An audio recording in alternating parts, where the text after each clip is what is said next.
साथियों, जीके से एक महत्वपूर्ण क्लास आप सभी लोगों के लिए, जिसमें हम मोस्ट इम्पोर्टेंट क्वेश्चन कवर करने वाले हैं एग्जाम से रिलेटेड।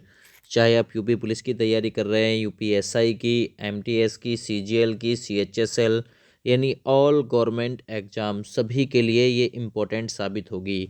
सबसे पहला सवाल देखिए, राज्यसभा की पहली बैठक कब हुई? चारों डेट आपके पास में है। 13 मई 1952, 15 मई 1951, 16 मई 1952 या 18 मई 1952। तो देखिए, इसका सही आंसर जाएगा 13 मई 1952 को राज्यसभा की पहली बैठक हुई। राज्यसभा भारत के संविधान के अनुच्छेद 80 में है, याद रखना, ये भी पूछ सकता है राज्यसभा भारत के किस आर्टिकल में है। तो ये आर्टिकल 80 में है। एक वर्ड मैंने आपको याद कराया था, सरला। सरला वर्ड से याद रखना, से बनेगी संसद। संसद आर्टिकल यानी अनुच्छेद 79 में वर्णित है। रा से बनेगी राज्यसभा जो कि आर्टिकल 80 में है। ला से बनेगी लोकसभा जो कि आर्टिकल 81 में है। आपसे पूछेगा लोकसभा का गठन किस आर्टिकल में दिया गया है, तो आपसे वहाँ जो आंसर 81 ऑप्शन देकर पूछा जाएगा। तो ये याद रखना। इससे रिलेटेड आप लोगों को कुछ और फैक्ट याद रखना है। राज्यसभा जो है वो संसद का, पार्लियामेंट का उच्च सदन है। कैसा सदन है? उच्च सदन है, ये याद रखना। राज्यसभा का सदस्य बनने के लिए जो आयु चाहिए वो 30 वर्ष चाहिए, ये याद रखना। राज्यसभा के सदस्य का जो कार्यकाल होता है वो 6 वर्ष होता है, ये भी याद रखना, ठीक है ना। लोकसभा का सदस्य बनने के लिए आयु 25 वर्ष चाहिए। वहीं अगर सदस्य की बात करूं तो उसके सदस्य का जो कार्यकाल होता है वो 5 वर्ष का होता है, याद रखना। प्रधानमंत्री का भी जो कार्यकाल होता है वो भी 5 वर्ष का होता है ना। राष्ट्रपति, उपराष्ट्रपति, इनका कार्यकाल भी 5 वर्ष का ही निर्धारित है, ये भी इससे रिलेटेड याद रखना।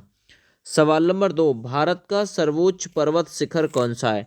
देखिए, विश्व का तो मैंने आपको बताया था माउंट एवरेस्ट, जो कि नेपाल में है, जो कि लगभग 8850 मीटर ऊंचाई के साथ नंबर 1 स्थान लिए हुए है ना, माउंट एवरेस्ट, ठीक है, जो कि विश्व का सर्वोच्च पर्वत शिखर है। अगर ये 8850 मीटर ऊंचाई नहीं मिलती है तो 8848 मीटर आप लोगों को ऊंचाई मिलेगी, ठीक है ना। नेपाल में है। नेपाल की राजधानी की मैं बात करता हूँ तो काठमांडू है। नेपाल में मुद्रा चलती है न्यूगल ट्रम। वहीं भारत का सर्वोच्च पर्वत शिखर जो कि आप देखेंगे ये काराकोरम रेंज में है, JNK की तरफ, पाकिस्तानी हिस्से में, ठीक है ना। भारत का ये सबसे ऊंचा पर्वत शिखर है। आपसे पूछेगा भारत की सर्वोच्च पर्वत चोटी कौन सी है, तो याद रखना वो है K2 गॉडविन ऑस्टिन। तो ये भारत का सर्वोच्च पर्वत शिखर है। अगर इसकी आप लोगों को ऊंचाई पूछी जाए तो ऊंचाई की बात करें तो लगभग 8611 मीटर ये ऊंचा है, जो कि भारत का सर्वोच्च पर्वत शिखर है, ठीक है। अगला सवाल, सवाल नंबर 3, मराठा समाचार पत्र के संपादक कौन थे? मराठा, बाल गंगाधर तिलक, भगत सिंह, सुभाष चंद्र बोस या फिर पंडित नेहरू जी। देखिए, जो मराठा समाचार पत्र है इसको प्रकाशित किया गया था अंग्रेजी में। किस लैंग्वेज में प्रकाशित किया गया था? ये अंग्रेजी में। किसने प्रकाशित किया था? बाल गंगाधर तिलक ने ये प्रकाशित किया था, याद रखना। ऑप्शन ए बिल्कुल ठीक है। अच्छा, इसके साथ साथ एक और किया था केसरी नाम से। इस केसरी को हिंदी के नाम से संपादित किया था, है ना, हिंदी लैंग्वेज में, और अंग्रेजी लैंग्वेज में मराठा समाचार पत्र को संपादित किया गया था। और ये जो मराठा समाचार पत्र था ना, पहली बार जो प्रकाशित किया गया था 1881 में इसे प्रकाशित किया गया था, याद रखो, ठीक है। सवाल नंबर 4, वसा का पाचन करता है कौन सा एंजाइम है जो फैट अर्थात वसा का पाचन करता है? राइबोसोम्स, राइबोफ्लेविन, टाइलिन एंजाइम या फिर लाइपेज एंजाइम। तो वसा का पाचन कौन करता है? तो सही आंसर जाएगा ऑप्शन डी, लाइपेज एंजाइम वसा का पाचन करता है। दोस्त याद रखना, आपसे पूछेगा वसा में घुलनशील विटामिन कौन से हैं और जल में घुलनशील विटामिन कौन से। वसा का मतलब ही फैट होता है, दोस्त याद रखना थोड़ा सा।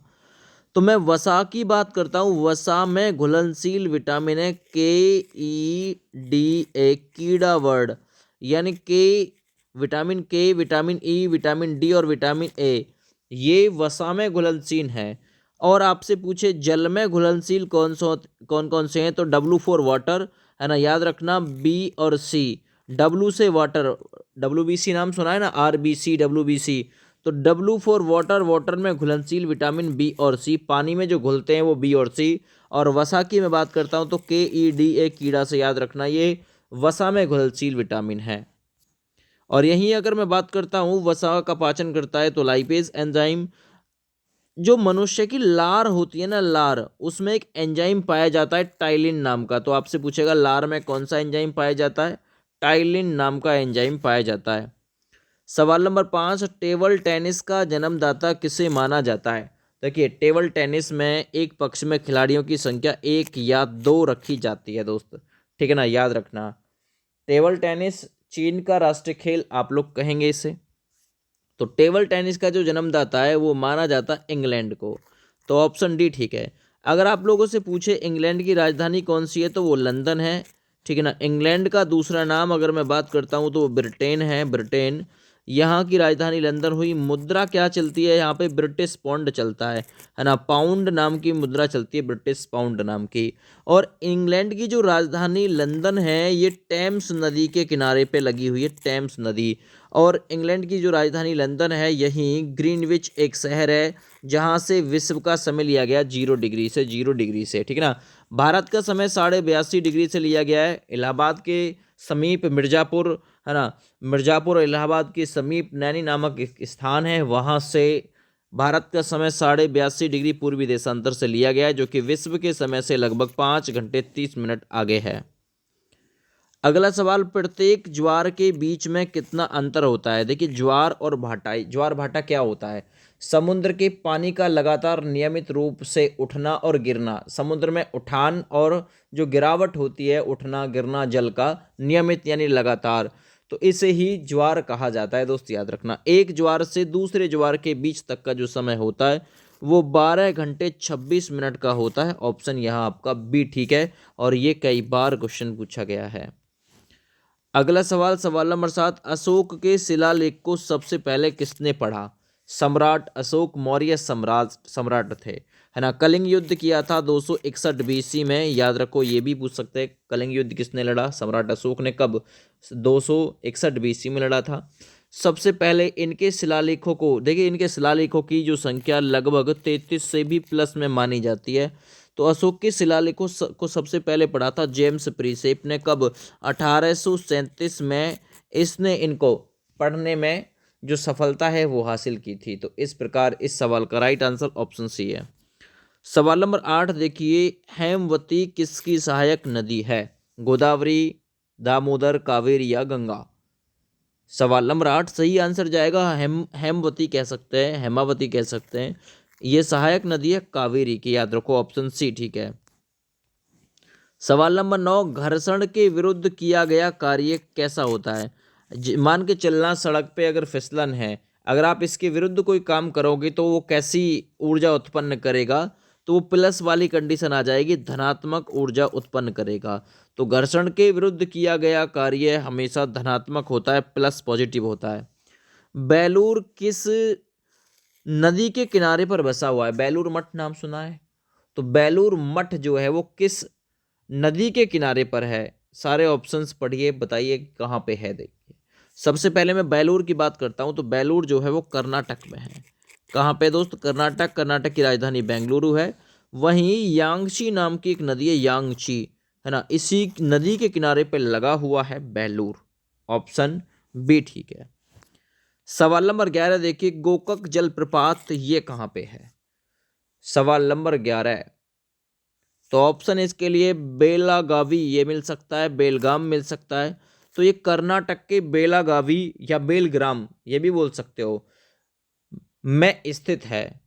इस गोकक जलप्रपात का नया नाम या फिर इसे ही न्यागरा जलप्रपात भी बोलते हैं, है ना। गोकक जलप्रपात बोल दो या फिर न्यागरा जलप्रपात बोल दो। यह है कहाँ पे, ये कर्नाटक के बेलागावी या फिर बेलगाम में स्थित है, ये याद रखना। कर्नाटक की राजधानी बेंगलुरु है और कर्नाटक में ही एक बंदरगाह है जिसका नाम है न्यू मैंगलोर बंदरगाह। अगला, दामोदर नदी किस नदी में गिरती है। देखिए पहले तो ये याद रखना, दामोदर नदी को किसका शौक कहा जाता है। है ना। पश्चिम बंगाल का शोक कहा जाता है दामोदर नदी को। पश्चिम बंगाल की राजधानी कोलकाता, याद रखना। कोलकाता पश्चिम बंगाल की राजधानी है, जो कि हुगली नदी के किनारे पर स्थित है। और पश्चिम बंगाल में इसी का शौक माना जाता है दामोदर नदी। तो दामोदर नदी जो है वो किस नदी में गिरती है, ये पूछा गया है। सवाल नंबर 12, तो ये हुगली नदी में गिरती है, ऑप्शन सी बिल्कुल ठीक है। कोलकाता जो कि पश्चिम बंगाल की राजधानी है, वो हुगली नदी के किनारे पर ही स्थित है। ये भी इससे रिलेट करके याद रखना। और दीदी ममता बनर्जी पश्चिम बंगाल की ही मुख्यमंत्री हैं। इससे रिलेटेड जो कि टीएमसी पार्टी से संबंधित हैं, तृणमूल कांग्रेस से। सवाल नंबर 13, चंद्रप्रभा राष्ट्रीय वन्य जीव अभ्यारण्य किस राज्य में है? चंद्रप्रभा, देखिए जो चंद्रप्रभा है ये चंदौली जिला है यूपी का। चंदौली का यानी चंदौली का जो जिला है यूपी में, वहीं पे राष्ट्रीय वन्यजीव अभ्यारण्य है, ये यूपी में। यूपी के भी कहाँ? चंदौली जनपद में, ठीक है। और ये उत्तर प्रदेश का पहला वन्यजीव अभ्यारण्य है, ये भी याद रखना।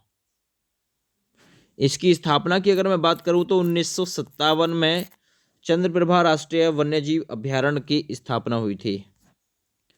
सवाल नंबर 14, किन प्रदेशों में गर्म और आर्द्र जलवायु होती है? गर्म और आर्द्र का मतलब होता है नमी युक्त, आर्द्र का मतलब ही नमी से है। तो किन प्रदेशों में गर्म और आर्द्र जलवायु होती है? वो प्रदेश हैं विषुवतीय प्रदेश, ऑप्शन ए बिल्कुल ठीक है। और आज की वीडियो का अंतिम सवाल, जयामती का जनक किसे माना जाता है? सवाल नंबर 15, जयामती का जनक किसे कहा जाता है? सही आंसर जाएगा यूक्लिड को जयामती का जनक कहा जाता है। इस प्रकार इस सवाल का राइट आंसर है ऑप्शन ए। इस वीडियो को ज़्यादा से ज़्यादा शेयर करना। थैंक यू, बाय बाय, जय हिंद।